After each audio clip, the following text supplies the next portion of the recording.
Hello everyone, एक नए video में फिर आप सबका स्वागत है। आप सबको पता है कि सीटेट के बहुत कम दिन बचे हुए हैं, तो यहाँ पे आज हम उन्हीं चीज़ों पे बात करेंगे। आप सबके कमेंट्स देख के बहुत सारे कमेंट ऐसे आ रहे हैं कि हमारा स्कोर नहीं बढ़ रहा है, हम प्रीवियस ईयर सॉल्व कर रहे हैं, वहाँ पे भी हमारा स्कोर 90 नहीं पहुँच पा रहा है। आपको पता है कि 90 नंबर का क्राइटेरिया है यहाँ पे, ये क्वालिफाइंग एग्जाम है, तो उतना भी हम नहीं पहुँच पा रहे हैं।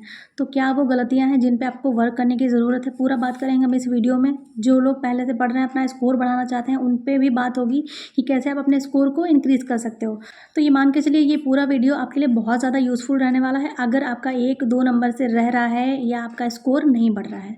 तो सबसे पहले हम स्टार्ट करते हैं। देखिए, आपको पता है कि लास्ट टाइम में अगर आपने बहुत पहले से प्रिपरेशन नहीं करी है, तो क्या आप सिर्फ इन 10 दिनों में अपने सीटेट को क्लियर कर सकते हैं? तो हाँ, किया जा सकता है। ऐसा नहीं है कि बहुत ज़्यादा कोई स्कोर गेन किया जा सकता है, 125, 120 ऐसा नहीं है। लेकिन हाँ, जो 90 नंबर का क्राइटेरिया है वो आप उसको कर सकते हैं, आप क्वालिफाई कर सकते हैं। तो कैसे करना है, सबको पता है कि प्रीवियस ईयर के क्वेश्चंस आपको सॉल्व करने हैं। यहाँ पे बात आती है कि प्रीवियस ईयर सॉल्व कर रहे हैं हम, फिर भी हमारा स्कोर अच्छा नहीं आ रहा है, हमारे नंबर 90 तक भी नहीं पहुँच रहे हैं।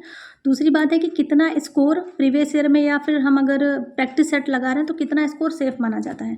तो सबसे पहले हम बात कर लेते हैं आपके प्रीवियस ईयर की। देखिए, यहाँ पे अगर आपके अभी 90 प्लस नंबर आ रहे हैं, 90, 91, 92 नंबर आ रहे हैं, तो आप मान के चलिए 2-3 नंबर कम या ज़्यादा आपके एग्जाम सेंटर में हो सकते हैं। अगर प्रीवियस ईयर का क्वेश्चन आप अगर ऑनेस्टली वाला सॉल्व कर रहे हैं, एक तो होता है कि हम प्रीवियस ईयर के क्वेश्चन घर में कर रहे हैं, तो एक तरीका तो ये है, हमने किया पहले 150 क्वेश्चन हमने किए, फिर उसमें से हमने देखा तो हमारे 100 नंबर आए। लेकिन आप ये देखिए कि जो 100 नंबर आपके आए हैं, कुछ क्वेश्चंस ऐसे होंगे जो हमें लगेगा कि नहीं ये वाला नहीं हो सकता, ये वाला होगा। घर में जब आप सॉल्व कर रहे हैं तो आपने क्या किया, कुछ क्वेश्चन आपने डाउट में लगा दिया कि नहीं ये वाला होगा, वो आपका सही हो गया। कुछ क्वेश्चन ऐसे हुए कि जो आपने बिल्कुल तुक्का लगा दिया, तुक्का आपके सही हो गए। लेकिन ये जो डाउट और तुक्का वाले हैं, इनको आपने पहले जो 100 नंबर आपके आए हैं, आपको ये देखना है कितने क्वेश्चन आपने ऐसे किए हैं जो डाउट और तुक्का से लगे हैं।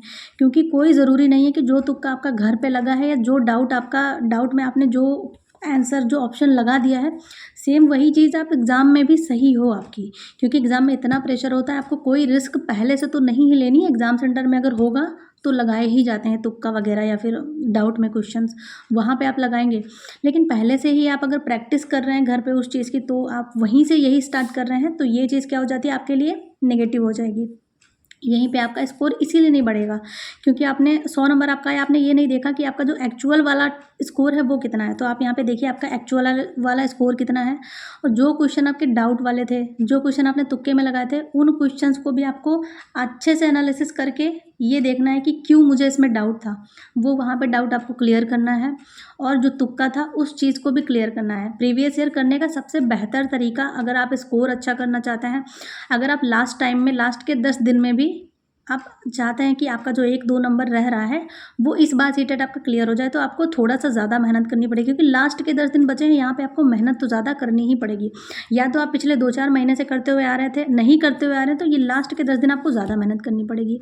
तो आपको माइंड में ये बिठा लेना है कि 10 ही दिन तो है, 10 दिन में आपको ज़्यादा मेहनत करनी है, तो आपका स्कोर जो है यहाँ पे अच्छा हो जाएगा। या फिर जिनका क्वालिफाई नहीं हो रहा है उनका क्वालिफाइंग ये एग्ज़ाम यहाँ पे हो जाएगा।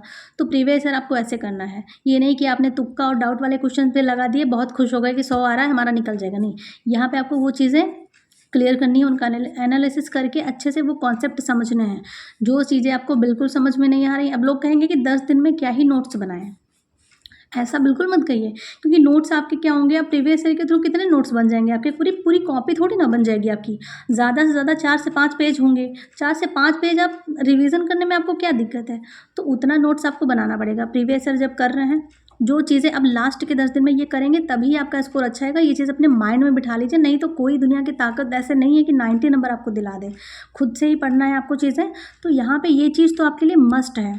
जो चीज़ आपको समझ में प्रीवियस ईयर क्वेश्चन में नहीं आ रही है, कोई क्वेश्चन फंसा, आपने उसको नोट किया, आपने कहीं से भी सर्च करके किसी का वीडियो देखा या कुछ भी किया, आपने वो चीज़ क्लियर करी, नोट करी वो चीज़, जो भी चीज़ें समझ में नहीं आई। ऐसे आपको प्रीवियस ईयर करना है। 150 क्वेश्चन में से बहुत सारे क्वेश्चंस होंगे जो आपको नोट्स करना है। आपको खुद से जो है अपने नोट्स बनाने हैं, जो भी 2-3 पेज के होंगे खुद से बनाने। ये जो नोट्स होंगे यही आपका स्कोर गेन कराएंगे।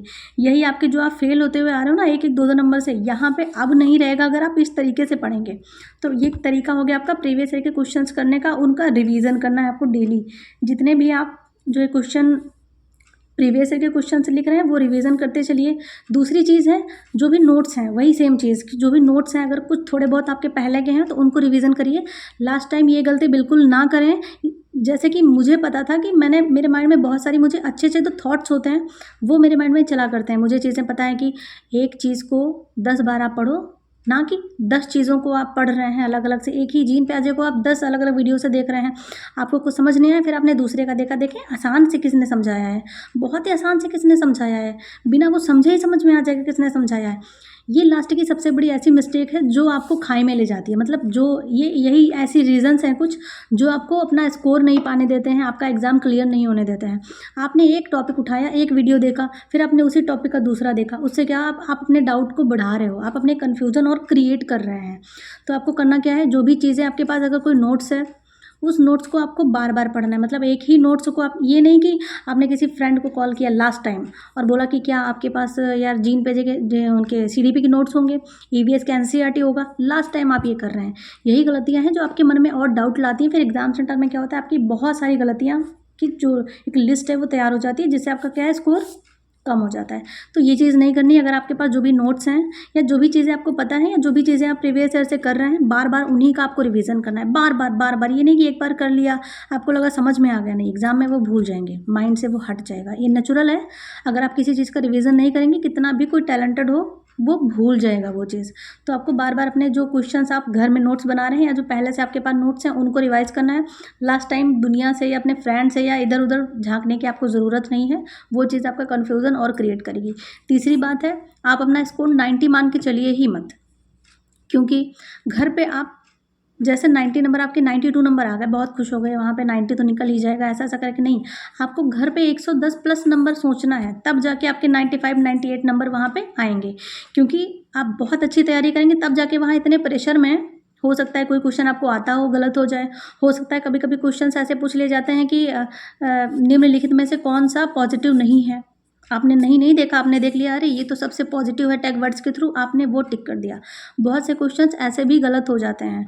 तो आपको 110 प्लस टारगेट मानना है, 100 भी नहीं मानना है, आपको ज़्यादा टारगेट मानना है। तब जाके आपका अच्छा स्कोर एक जो होता है 95 98, ये अच्छा स्कोर तो नहीं माना जाएगा, लेकिन हाँ एवरेज वाला है, आपका निकल जाएगा, क्वालिफाइंग है, आपको सिर्फ निकालने से ज़रूरत है।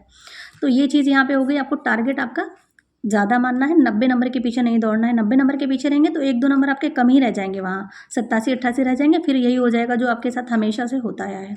तो ये चीज़ आपको नहीं करनी है। दूसरी बात वही कि एक वीडियो को आप 10 बार देखिए, 10 वीडियो मत देखिए। एक ही वीडियो को 10 बार देखिए, 10 वीडियो मत देखिए। उससे क्या है कि आपका अगर एक कॉन्सेप्ट क्लियर हो गया तो आपको कम से कम आप डिफाइन तो कर लेंगे कि कौन सा कॉन्सेप्ट है।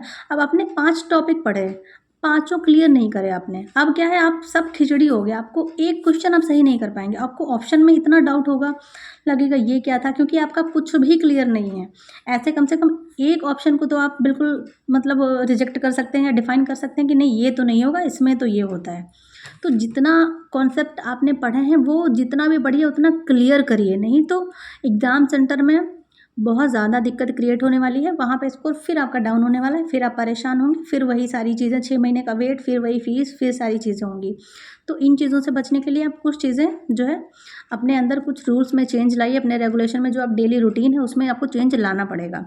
आपकी 5वीं बात की बात करें तो पैसेज को, आपको जो 30 नंबर का पैसेज आता है आपकी लैंग्वेज में, फर्स्ट और सेकेंड में 30 नंबर, वहाँ से आपको अच्छा स्कोर कर सकते हैं। आप इंग्लिश ली हो या संस्कृत ली हो, पैसेज में आप अच्छा स्कोर कर सकते हैं अगर आपने प्रैक्टिस करी अच्छे से। अब जैसे बहुत सारे लोग बोलते हैं कि संस्कृत का जो पैसेज है वो बहुत टफ जाता है, बिल्कुल टफ नहीं जाता है। पैसेज बिल्कुल टफ नहीं जाता है, मैंने खुद किया है, मैंने बहुत ज़्यादा प्रैक्टिस भी नहीं की थी, लेकिन अच्छे से आप करेंगे तो वहाँ पे आप स्कोर कर ले जाएंगे। पैसेज में आपको टेंशन लेने की ज़रूरत है नहीं, हिंदी में तो ईजिली कर लेंगे आप पैसेज। इतनी ज़्यादा वहाँ पे व्याकरण भी नहीं पूछी जाती है जो आपको इतनी ज़्यादा दिक्कत वहाँ पे होने वाली है। तो बात रही कि बस आप प्रैक्टिस करनी है आपको 30 नंबर की, तो 30 में से आपको 25 प्लस यहाँ पे नंबर, कम से कम 25 मान के चलिए, 30 में से तो आपको लाने ही है इसमें। क्योंकि इतना ज़्यादा इसमें ग्रामर पूछते नहीं है, जो बहुत ही बेसिक लेवल की ग्रामर पूछते हैं उतनी आप कर लेंगे। तो यहाँ पे प्रैक्टिस की ज़रूरत है, आपको डेली पैसेज की प्रैक्टिस करनी है। क्यों? 25 प्लस नंबर गेन करना है तो डेली प्रैक्टिस करनी पड़ेगी। यहाँ पे फ्री के नंबर है, प्रैक्टिस कर लीजिए, अच्छे से स्कोर हो जाएगा। लास्ट जो आपकी बहुत मोस्ट इंपॉर्टेंट चीज़ है वो आपका टाइम मैनेजमेंट है। अगर आपने सही से टाइम मैनेजमेंट नहीं किया, अब आप कुछ भी, जैसे कि आपको पता है कि पहले सीडीपी आपकी आती है, फिर आपको ईवीएस मिलेगा, मैथ मिलेगा। अब आप सीक्वेंस से करेंगे। मैथ आपने करने लग गए तो क्या हुआ कि आपका आधा घंटा बचा, अभी आपका मैथ हो पाया है, संस्कृत और हिंदी बचे हुए हैं। प्रेशर पड़ा, जो आते थे वो भी गलत कर देंगे, गया ये एग्ज़ाम, फिर 6 महीने का वेट करिए। ये चीज़ें आपको करनी नहीं है। आपने एग्ज़ाम में क्या करना है वो आपने घर में पहले माइंड में सेट करना है चीज़ें। जैसे मैंने किया था, ये चीज़ मुझे खुद की बहुत अच्छी लगती है। जब भी एग्ज़ाम होता है तो वो चीज़ें मैं पहले ही जैसे एक मूवी नहीं क्रिएट की जाती, कोई सीन क्रिएट किया जाता है। जो चीज़ हो चुकी है या जो होने वाली है उसको पहले से ही चीज़ें वो करेंगे तभी अच्छा स्कोर कर पाएंगे। तो पहले ही सोच लीजिए कि नहीं सीडीपी तो कर लेंगे, उसमें टाइम नहीं लगेगा, ईवीएस कर लेंगे, उसमें टाइम नहीं लगेगा। मैथ पहले करने मत लग जाइएगा। पहले सीडीपी करिए, ईवीएस करिए, हिंदी करिए, फिर उसके बाद आप अपना इंग्लिश और संस्कृत भी कर लीजिए, क्योंकि आपने इतनी प्रैक्टिस कर रखी कि आपका हो जाएगा। सबसे लास्ट में आप मैथ्स को रखिए। पैसेज भी टाइम टेकिंग हो जाता है, लेकिन अगर आपने प्रैक्टिस अच्छी करी है तो टाइम टेकिंग इतना नहीं होता है कि आपका छूट जाएगा पेपर। जिस तरीके से मैंने किया था, मैं बता रही हूँ, मैंने पहले ये तीनों किए थे, वो सीडीपी कर ली थी, फिर ईवीएस कर ली थी। ईवीएस में मैंने अच्छे से, आपको मैंने बताया कि एनसीईआरटी वगैरह करी थी, तो मुझे लग रहा था सीडीपी भी मैंने अच्छे से पढ़ी थी, तो मुझे ये दोनों तो बहुत अच्छे लग रहे थे कि हाँ जल्दी जल्दी करें इन चीज़ों को।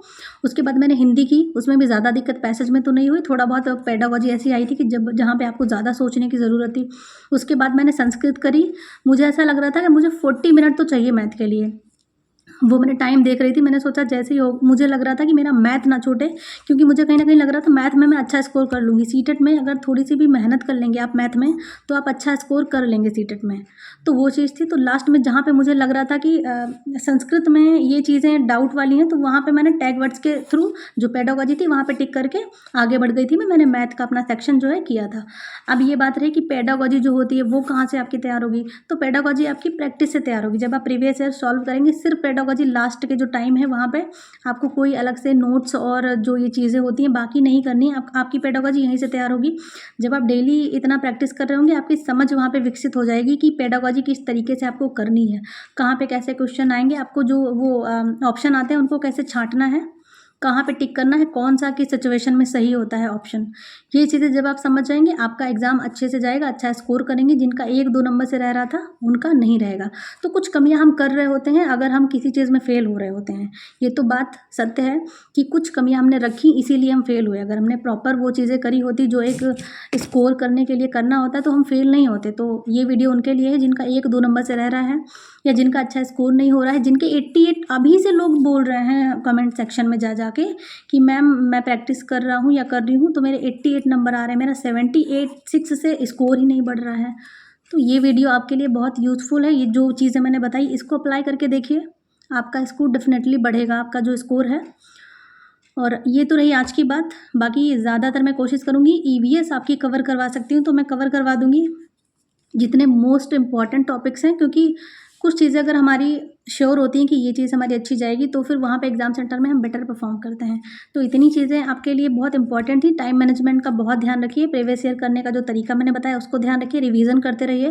पेडागॉजी के लिए आप क्या करिए, पेडागॉजी के लिए आप प्रीवियस ईयर के क्वेश्चन करिए, प्रैक्टिस करिए। उससे आपकी जो लैंग्वेज है वो डेवलप हो जाएगी कि आपको करना कैसे है, आपकी जो सोच है वो डेवलप उस तरीके से ढल जाएगी कि हाँ इस तरह से लैंग्वेज को समझ लेंगे तो फिर आपको पेडागॉजी बिल्कुल नहीं ईजी लगेगी। बस आपको इसमें लैंग्वेज का खेल है, आपको लैंग्वेज समझनी है। लैंग्वेज कैसे समझेंगे, जब आप प्रीवियस ईयर क्वेश्चन सॉल्व करेंगे। तो ये था हमारा आज का वीडियो जो बहुत ही यूज़फुल रहेगा आपके लिए। आशा करती हूँ ये वीडियो आपके लिए बहुत ही ज़्यादा यूज़फुल रहेगा। मिलते हैं हम नेक्स्ट वीडियो में। Thanks for watching.